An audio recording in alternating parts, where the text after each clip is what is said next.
Anime versus Content is my latest scripted analysis video that is available right now only to backers on back.buy, Patreon, and Substack. It's kind of a modernization of the takes that I had in videos like Why Good Anime is Hard to Make, or even We Have Accepted Mediocrity, which I had sort of replaced with another video called We Have Forgotten Love, but that one has been fully removed by a copyright dispute from Mappa over the Tact Op Destiny OP that I guess I used in that video. Very disappointing.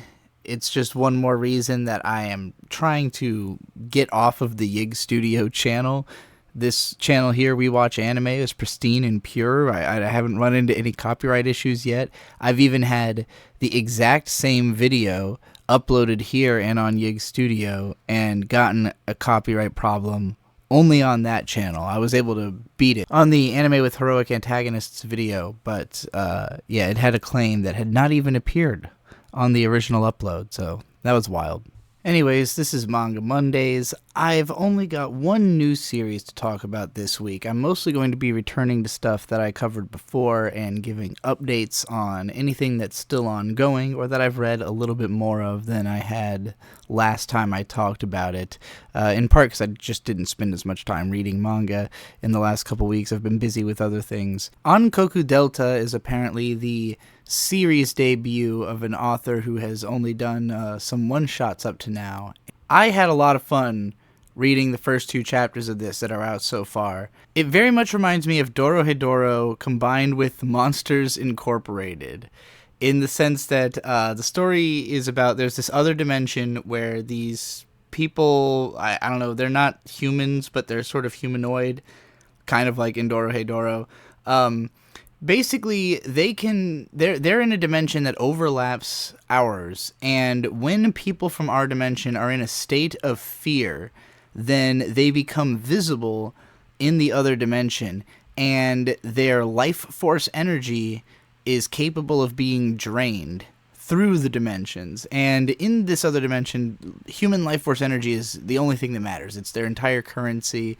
It's what their society is based on. Much like Screams in Monsters, Inc. But this is a much darker, much more, definitely a dark comedy. Like, the whole first issue is about, like, it opens on a really fucked domestic violence situation that is immediately taken advantage of for draining life force by this very fun, wacky girl with the twin tails, who is our main character. She ends up rescuing the kid from the domestic violence situation, and he's kind of like, I wouldn't even call him a sidekick. He does recur in the second chapter, but his role in the story is, it's pretty minimal. It's mostly just like, he's kind of a point of intrigue for this girl. She's just interested in humans. She thinks they're fun. She wants to know more about them. She thinks their emotions are fascinating. So she gets heavily involved in the human world and in this kid's life where, after his father is hospitalized because of all the life force that was drained out of him, these gangsters show up and they're going to cut his body into pieces and sell all of it to people on the black market before she ends up rescuing him, again, mostly for the hell of it. So it's a story that dives deep into human darkness, but uses it all as a playground for having fun with these wacky, extra-dimensional characters. Each of the first two chapters actually tells sort of a self-contained story, although the character from the first one appears in the second one, but the second one is all about this angry hikikomori who's planning to plant a bunch of bombs around the city because he's mad at the world. But in their world, he's just sort of, in the other dimension, he's just sort of floating because he's in an apartment that they haven't built a comparable structure to in the other dimension that would allow them to reach him. So the whole thing is about this scheme that she comes up with to try to get this guy out of his room so she could drain his life force. It's pretty funny. This manga, it started off feeling more like Dorohedoro in that it feels kind of mysterious and weird, But the second chapter, I think, opened it up into more of a sitcom, more of like a direct, okay, each chapter is going to be about like the funny stories of how she gets life force energy from people.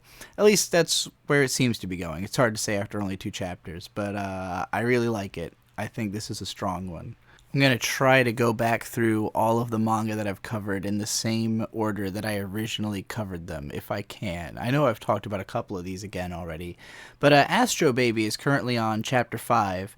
The first 4 chapters sort of completed a short arc, I'll maybe just call it like a scene in a cinematic sense of, the main character meeting the baby, getting out of the hospital situation. I don't want to spoil it if you still haven't read Astro Baby, but you're maybe hoping to learn a little bit more about where it goes before you pick it up. Chapter 5 is mostly about establishing the main character's granddad, who is like this incredibly rich man who built this giant hideout of sorts. It's basically a caretaking facility that he could hang out at while he is himself old. And it's run entirely by like thugs and gangsters and like military dudes who, used to work for his dad at some other point in history. This is all like a very new concept to be introduced to. Like it's very much Moriyashiro's style to not rest on the laurels of like, all right, I already created like a really weird, crazy premise, but that's not going to stop me from introducing like incredibly detailed concepts along the way as well. This is only 22 pages, so it basically is establishing an entirely new aspect of the story of the main character's granddad, what he's about, this whole place that he's in. They've traveled to a new location. We've sort of gotten away from any characters that had been introduced up until this point, and we're entering like a new story.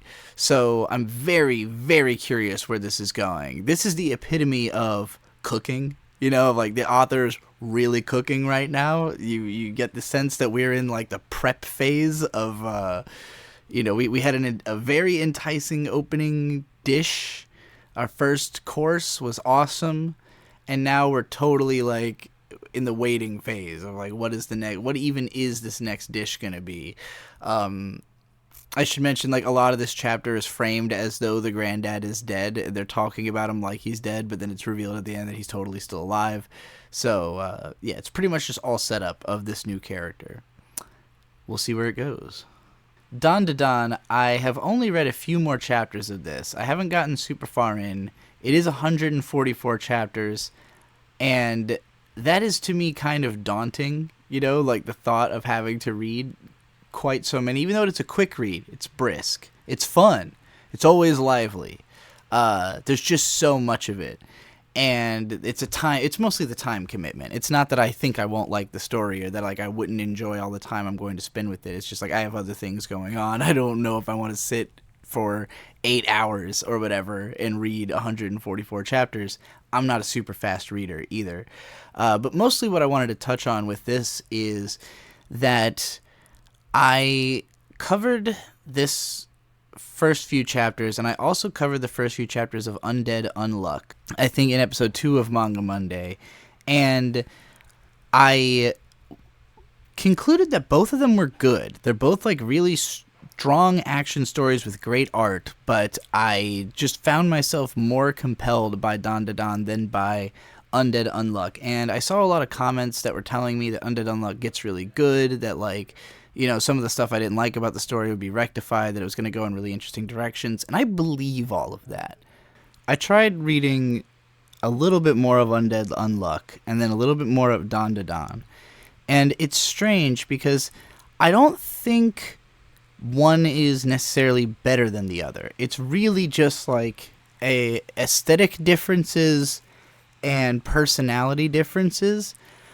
Both of them are just like over-the-top action constantly. They both have incredibly gorgeous artwork. I would even argue that the Undead Unluck artwork is better. It's actually incredibly good. But it doesn't speak to me in the same kind of personal way. And it's hard to really understand why. I think a lot of it just comes down to that Undead Unluck has like a big, strong, muscly, like naked dude with a funny face as its main character, and Dandadan is like a cute, fashionable girl as its main character.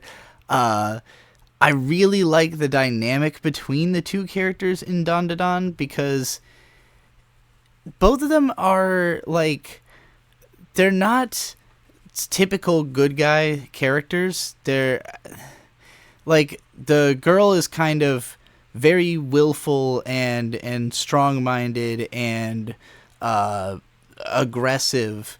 She doesn't really have necessarily like a strong goal so much as she's just kind of protecting herself. Whereas the guy is, by comparison, like the weaker one, but he's willing to sort of hulk out when it comes to trying to, follow what she's up to. And I just think that dynamic is fun. And the way that their personality, like the fact that when he becomes in his superpowered mode, he just gets like horribly depressed. So like he can only fight for so long because otherwise the depression overtakes him, or like he could go all out for one move and then he's kind of done. And there's just like a lot of little fun stuff that has kept me engaged in this story, and a lot of the same types of things seem to happen in Undead Unluck. It's very rules focused. There's lots of like interplay between the powers of characters and stuff. But again, it's just a matter of personality. Where like Undead Unluck, I mean, it feels very Shonen Jump. It's very much along the lines of like when they're explaining powers, I feel like I'm reading a JoJo or a One Piece. I do think, again, the artwork is very unique for Jump, but even then, it's kind of comparable to My Hero Academia. Like, it's in the spirit of a lot of things that I've seen. And Dandadan, despite the storytelling not being that different, the feel of it, the fact that it's so occult-driven, that it has the way that like powers are portrayed is really trippy. Like it uses the manga format really well, because it has these scenes that feel very realistic where they're going through like real environments and you have this sense of space, but then it also will deliberately totally break that sense of space sometimes and go into like a weird kind of metaphorical realm, and or have these really artsy shots like this where you see all these people emerging and then you realize it's a sea of people charging towards them, and like there's just a lot of stuff about this that clicks with me that doesn't about that other manga. And again, I don't think either one is better or worse. The only reason I wouldn't read all of Undead Unluck is that it is 200 chapters long. And for me, like, even, I've already said, Dandadan itself is a daunting task to me. 144 chapters is daunting because it's an amount of time, an amount of commitment that suggests that like I really care about this thing, that like I really, really like it. It's one thing to take it in bursts, and I do think one of the strengths of manga, of course, is that it's typically released in a chapter by chapter format, and there are some manga that I think kind of do better in marathon form. There are some that I think are better week to week because it's more about just like getting that energy over and over again than it is about seeing the story all the way through. Maybe I'll feel differently as I get further into Dandadan and the story becomes more apparent, because so far it has just been action. It's just been like characters having to do things because things are happening to them. There hasn't been like a greater sense of overall progression. In the way that even like within 5 chapters of Astro Baby, as I said, the whole first 4 were like pretty action packed. They established a lot of rules and stuff about the universe, but then when you get to chapter 5, it's very clearly establishing something new. Like it's setting up to tell a story. What is that story? I don't know yet, but it makes me want that manga to already be over. It makes me want it to just be over so I can read it.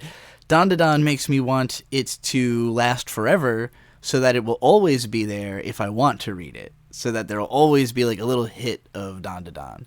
In this respect, both of them, both Dandadan and Undead Unluck, not Astro Baby, remind me of Gintama, because they both feel like anything could happen and be justified within this story. And maybe that's another part of what I like about Dandadan is it feels more thematically coherent. Undead Unluck is kind of like there's a bunch of wacky people with wacky powers running around. I don't know why. I'm sure it will eventually explain a lot of that. But with Dandadan, there's like a clear theme. It's like supernatural. It's about things that are inspired in real life supernatural accounts, you know, like the way that it's being portrayed in the manga is insane. It's a totally imaginative take on these urban legends and folk tales and stuff, but there is a grounding in something specific, and I think that adds to my ability to get into it as well. I think I fucked up the order of these manga already. Genkaku Shinjuu Soudan. This has continued to be exactly the same thing as it was when I introduced it. There's maybe a little bit of an inkling of like a romantic undercurrent being introduced, or at the very least, it's trying to suggest that the understudy girl, you know, there's more to her admiration of this older scientist that she's following than meets the eye. But mostly, it's just continued to be these conversations where they go on and on about a topic. In this case, it was little sisters. She's meant to design a plane that is a little sister to another plane, and so you know, ends up designing something that is more little sister than plane. This is still a fun manga. It's still exactly the same thing. Spider-Man Octopus Girl. This manga is still in the middle of sort of a backstory exposition arc where we learned about why the main character was, you know, good friends with this other girl who her origin story could have been heroic, like a villain or a hero origin, you know. But I guess whatever happened to her in the few years that they ended up being separated has turned her into a bad guy. And, you know, her and Superior Octopus show up to finish the fight. I really think this manga is probably going to end pretty soon. I think they've pretty much just been, like, wrapping it up, like, you know, establishing whatever needs to be established so we can get into the final battle. So I'll probably end up talking about this again after it actually concludes, unless it takes a crazy turn in the story. Psycho Party is the most, like, on the chopping block of the manga that I'm still reading. I want to like this a lot because it has a super unique art style that I really think is cool. I would assume that the influences would be like Domon Seimon, maybe Mike Mignola. You know, it's very like, it feels a lot like a Western comic book, especially in the fact that it's so X-Men. Like this, where the story has gone is basically just, this is X-Men, when like the, you know, when she's kind of Storm and Professor Xavier all wrapped up into one character. Her name is literally Arashi and her power is literally Storm. So she's just Storm.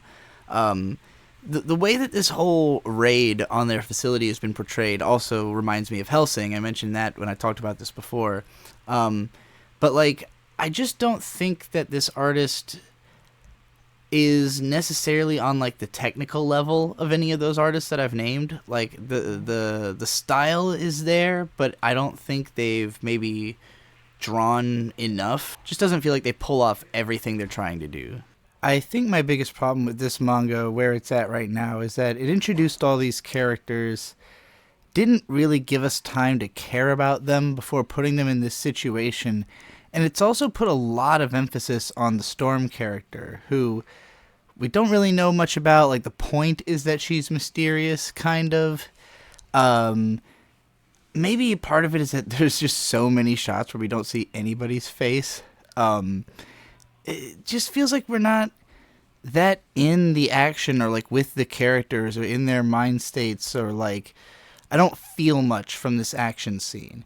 And as it was going, I was kind of getting bored. But it ends with her getting shot in the head. So this leaves us at a point where it's like, okay, well, maybe the story could take a more interesting direction, or maybe she's about to do something crazy and not actually be dead. I don't know. I'll give this a little bit more time, but right now I'm kind of barely clinging on to caring about this manga. All right, everybody's favorite, Kagurabachi. We are continuing this action scene. I actually hadn't quite processed this panel the first time I saw it, that you could see the brother and the friend guy, I can't remember anyone's fucking names in this manga, up in the sky while Hakuri is on the ground talking to this girl. But yeah, so he's just been rescued.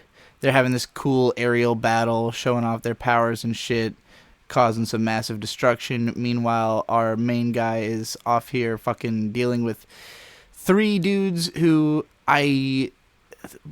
similar to a problem I had with Psycho Party, this manga has introduced a lot of characters that it doesn't really give me much like to go on with, to care about. Like, this scene is threatening in the sense that we know these three guys are powerful. It's a 3-on-1 fight. It's showing off the main character's abilities. This also isn't like necessarily a battle that matters in the long run, because it kind of ends in the main characters making a deal and getting away. So there's plenty of time to establish who these guys are. But right now, they're just kind of cool-looking dudes who seem powerful, but not enough individually that three of them could deal with our main guy easily.